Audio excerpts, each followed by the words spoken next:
కోండి, లేదంటే మీ భాష యాస ఇలాగనే కొనసాగితే మేము అంతకంటే ఎక్కువ మాట్లాడగలుగుతాం, అంతకంటే ఎక్కువ దాడులు మీరు నోట్తో చెప్పగలుగుతాం, కానీ మేము చేసి చూపిస్తాం బిడ్డ ఇట్లాంటి వేషాలు వేస్తే. హాస్టల్లో ఎస్సీ ఎస్టీ బీసీలు ఉంటారు, మేము 40% వాళ్ళకు పెంచి ఫుడ్ మీద పెంచుతాం. మీరు ఎన్నడూ పెంచిన దాఖలు లేవు. ఎక్కడైనా ఒకటి వారు తెలిసి తెలియక ఏదైనా తప్పు జరిగితే దాన్ని భూతద్దంలో చూపిస్తారా? కావాలని చేస్తారు ఎవరైనా తప్పు, దాన్ని సరిదిద్దుకునే ప్రయత్నం చేస్తాం, సరిదిద్దుకోవాలని సలహాలు సూచనలు స్వీకరిస్తాం. అంతేగాని దేశం మీద ఆంబోతుకోవడం తిరగబడి దేశం మీద పడి వచ్చిరాని ఒరుకుంటూ పోతుంటే చూసుకుంటూ కూర్చుంటారు అనుకుంటున్నారేమో, పొరపాటు అది. మీ పద్ధతి మార్చుకోండి, చాలా లిమిట్ క్రాస్ చేసి పోతున్నారు. మా ఓపికని పరీక్షించొద్దు. ఇక్కడ దొంగలు ఉంటాడు, ఒకరు అన్నదెంబటి ఉంటాడు, ఒకలో చెల్లెంబటి ఉంటాడు. విచిత్రమైన దొంగలు ఇక్కడ. మీ ఇంట్లో మీకు సోయి లేదు, ఏం తిడతారు ఏం చేస్తారనే సోయి లేదు, మా మీద పడి ఏడుస్తున్నారా? ఇలా సీఎం రమేష్ చెప్పింది నయమా కరెక్టా? మీ చెల్లె చెప్పింది రైటా?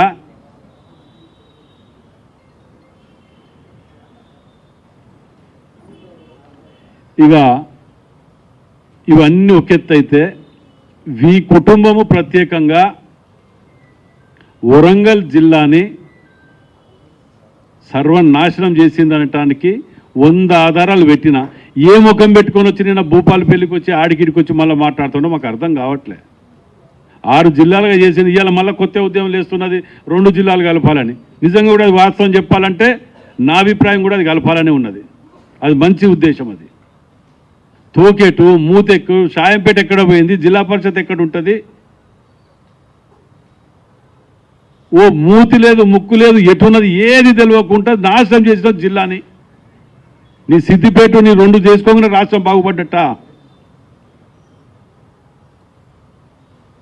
గోస అనుభవిస్తున్నారు ఒక్కొక్కరు. ఇవాళ ఆఖరికి చూడండి, వరంగల్ వెస్ట్ నియోజకవర్గంలో 29వ డివిజన్ 11వ డివిజన్ ఉంటుంది. ఎంఆర్ఓ ఆర్డీఓ వరంగల్ కిందికి పోతుంది. ఇల్లు కావాలన్నా పెన్షన్లు ఇంకేమైనా కావాలన్నా మేము ఏవి ఇవ్వాలనుకున్నా ఆ 2 డివిజన్లు వరంగల్ కిందికి పోవాలి. మా అన్ని ఇక్కడికి అయిపోయినాయి, అక్కడికి కావు. మా అంటే ప్రాసెస్ లేట్ అవుతుంటుంది. మీరు చేసే దుర్మార్గం వలన కాదా ఇవన్నీ కష్టాలు? ఏ ముఖం పెట్టుకొని తిరుగుతున్నారు? ఏ ముఖం సిగ్గు శరం లజ్జ వదిలిపెట్టి మేము చేసిన పాపాలన్నీ ప్రజలు మర్చిపోతారు. మేము మళ్ళా మాయ మాటలు చెప్తే ప్రజలని తెలంగాణ ఉద్యమ పేరిటనో ఇంకేదో ఉద్యమ పేరిట రెచ్చగొడితే ప్రజలు మళ్ళీ మాకు ఓటేస్తే మళ్ళీ అధికారంలోకి వచ్చి మళ్ళీ 4-5 లక్షల కోట్లు దున్నుకోకపోతేమా? అరే నీ అమ్మ 18 నెలలు అధికారం లేకపోతే జీవించలేకపోతున్నావే. 18 నెలలకి కింద మీద అయ్యి కార్టూన్ అంటే తెలుసు అనుకుంటా మీకు, కార్టూనిస్ట్. ఆ జోకర్గా నాకంటే ఇంకా ఇది ఉంటుంది అందులో. ఆ కార్టూన్ వేషాలు వేస్తున్నావు. ఓపిక పట్టుకో. నిజంగా కనుక నువ్వు మంచి ప్రజల గురించి కొట్లాడి కనుక చేస్తే నీకే ఇస్తారు, దాన్ని ఏముంటే తప్పేం లేదే. కానీ నీ జీవితంలో చేయలేనని పనులు కాంగ్రెస్ పార్టీలో మేం చేసినాం. ఇవాళ వరంగల్ మీద చర్చకు కేటీఆర్, నేను మొన్న కూడా చెప్పిన, వరంగల్ జిల్లా అతిపెద్ద నగరం హైదరాబాద్ తర్వాత, దీన్ని కిల్ చేసిండు మీ కుటుంబం. తప్పకుండా వరంగల్ జిల్లా అందుకే 11 సీట్లు 10 సీట్లు ఇచ్చింది ఇవాళ మాకు. మిమ్మల్ని ఎప్పటికీ మర్చిపోదు. మీ జీవితకాలం బీఆర్ఎస్ అనేది శత్రువే. మైనార్టీల సోదరులారా మీరు కూడా ఆలోచన చెయ్యండి. ఎందుకంటే వీళ్ళు ఎప్పటికైనా బీజేపీలో విలీనమయ్యే పార్టీ ఇదే పార్టీ. టీఆర్ఎస్ బీఆర్ఎస్ బీజేపీ ఇదంతా ఒకటే దుకాణం. ఇదంతా మైనార్టీలు మిమ్మల్ని మోసం చేస్తున్నారు, వీళ్ళు దగా చేస్తున్నారు. మీరు పునరాలోచన చెయ్యండి. ఎలక్షన్లు రాబోతున్నాయని చెప్పి 190 మాటలు చెప్తున్నారు. ఇవా ఇది అభివృద్ధి మీద చర్చకు రా, ఎక్కడంటే అక్కడికి నువ్వు రాలేకపోతే నువ్వు పెట్టిన ప్రెస్ క్లబ్ హైదరాబాద్కు రమ్మన్నా వస్తా, లేకపోతే ఇక్కడికైనా రా.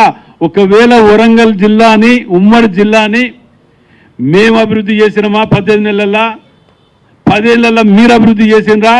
ప్రజల సమక్షంలో ఓపెన్గా డెబిట్ పెడదాం. మాకు ఎవ్వరు అవసరం లేదు, నేను ఒక్కనే వస్తా. మేము 80 మందిని కూడా తీసుకొని రాను, నువ్వు కావలసినంత మందిని తెచ్చుకో. నేను ఒక్కనే వస్తా, నేను అడిగిన దానికి జవాబు చెప్పు, ఒకవేళ నేను చెప్పిన తప్పైతే నేను ముక్కు నెలకు రాసిపోతా, లేదంటే నువ్వు ముక్కు నెలకు రాయని అవసరం లేదు, రాజీనామా చేసి జీవితకాలం శాశ్వతంగా రాజకీయాల నుంచి తప్పుకోవాలి, ఈ కండిషన్ మీద రా. లేదు అంటే ఆఖరికి ఇంకో ఆప్షన్ కూడా ఇస్తా నీకు, నువ్వు ఏమి చేయని అవసరం లేదు, చర్చకు రా చాలు. వాస్తవాలు ప్రజలే నీ బట్టలు ఇస్తారు అక్కడ.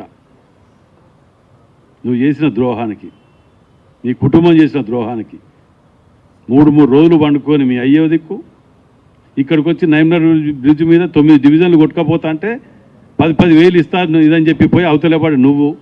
టెక్స్టైల్ దాని ఇండస్ట్రీ దాని మీద వాళ్ళు మాట్లాడే అర్హత ఉన్నదా?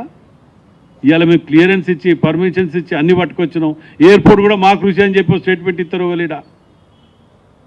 ఇక్కడ ఉన్న క్లియరెన్స్ తెచ్చుకోలేని దద్దమ్మలు మీరు.